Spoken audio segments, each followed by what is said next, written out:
Hello everyone, it's Paola and today I'm sharing with you 10 April releases that you definitely, absolutely should check out. There are 3 books on this list that I already talked about in my Read and React series in 2 separate videos, so I will link them down below in case you want to check that out. But I decided I would include them in this video just in case you didn't watch my Read and React and just in case you also are not interested in the Read and React series. A lot of people weren't, which is one of the main reasons why I decided to stop doing that in the middle of editing a Read and React video. So yeah, the list is in order of publication date and I will link down below all the links that you need. So right, the first 2 books on my list, I've already talked about them in a video, and they are Ghost Squad by Claribel A. Ortega and Into the Tall Tall Grass by L'Oreal Ryan. The first one is a combination of Ghostbusters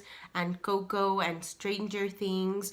That's what it says on the Goodreads description, and that's honestly all I personally needed to know to be on board with this. Plus, it's also Latinx. The specific representation in this case is Dominican, and also the cover is so pretty, like look at it.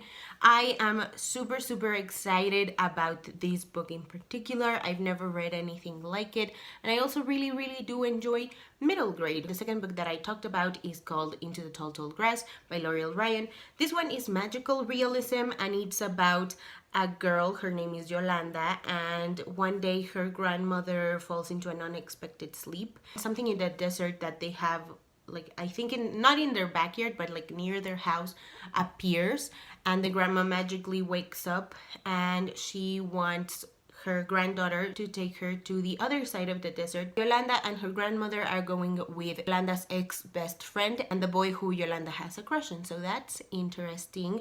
I love magical realism and I also love stories about grandmas. The third one that I want to talk about is also one that I already talked about in my Read and React series. This one is The Perfect Escape by Suzanne Park. This is a contemporary YA story about a Korean American boy who is working at the zombie escape room, which is really fun. Like, I will link the excerpt down below so that you can check it out. It's the most fun description and the most fun setup that I've ever seen in a book ever, and it's about him and his co-worker teaming together to win a big prize at a local tech company because they both really need the money.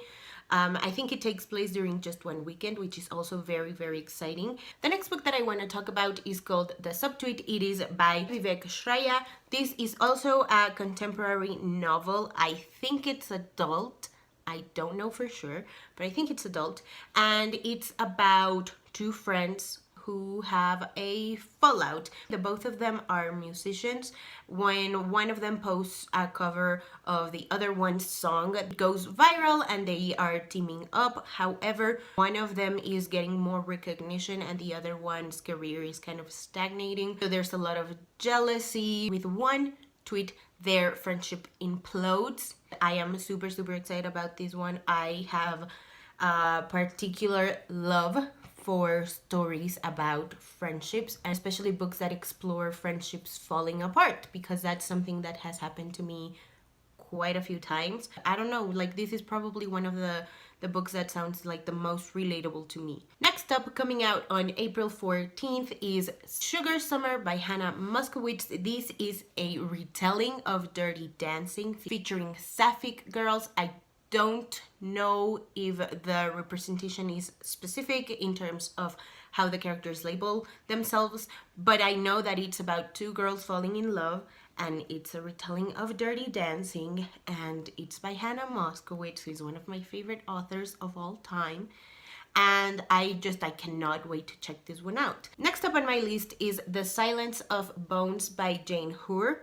This is a YA historical fiction novel set in 1800 Korea, and it's about an orphaned 16-year-old girl who has been tasked in assisting a well-respected young inspector in the investigation of a politically charged murder of a noblewoman. I love it. I love the premise already. I love the cover, and I also love what it says on Goodreads. I'm gonna read it for you. It says, I have a mouth, but I mustn't speak. Ears, but I mustn't hear. Eyes, but I mustn't see.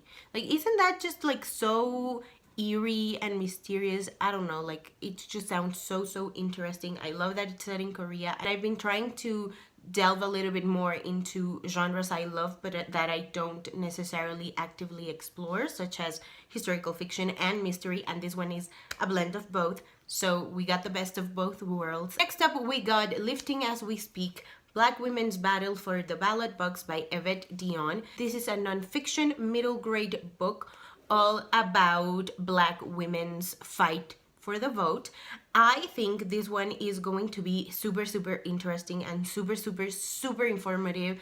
I think this is one of the most necessary things that we need right now. Education, and education for kids is particularly important. So I think that having a book out there to teach people about Black women's battle for the ballot box is super interesting and super necessary. Next, I want to talk about another book that I featured in my Read and React series. This one comes out on April 28th, and it is by Rocky Callen. It's called A Breath Too Late, and it's a YA contemporary story about a girl who has just died by suicide, and she's in this kind of limbo state. It's told in epistolary format. The excerpt that I read was so incredible. It was bone chilling. It was just fantastic. I love that it called out right off the bat how mental illness and dying by suicide is often romanticized and glamorized in media and in books, more specifically in the case of the way that the novel described it. This one also features domestic violence in a very graphic way. It looks like it's going to be a little bit hard to read. Next up on my list, I have Island Affair by Priscila Oliveras.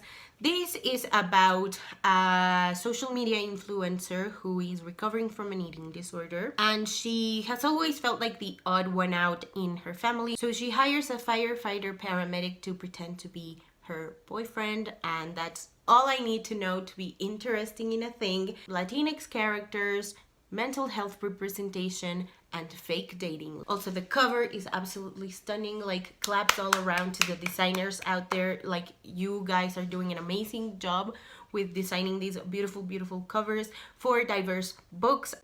Hey everyone, Editing Paola here, and I realized I forgot to talk about the last book on my list, All Boys Aren't Blue by George M. Johnson. George M. Johnson is a journalist and an LGBTQIA+ rights activist, and this is his memoir all about growing up as a queer Black boy, and I'm super excited about it. Look at the cover, it's so stunning, it's breathtaking, and also Gabrielle Union just recently recommended it in a post. I think it was for the New York Times. I don't know. I will link the article down below so that you can check it out. But like, honestly, all you need to know is that Gabrielle Union read it and she loved it. Those are all the books that I am most excited about that are coming out in April. Let me know in the comments below if you've already read some of the books, if you're excited about any of the books, or if you have any other books that came out in April. And if you haven't already and you'd like to, go ahead and hit subscribe, and I'll see you in my next video. Bye!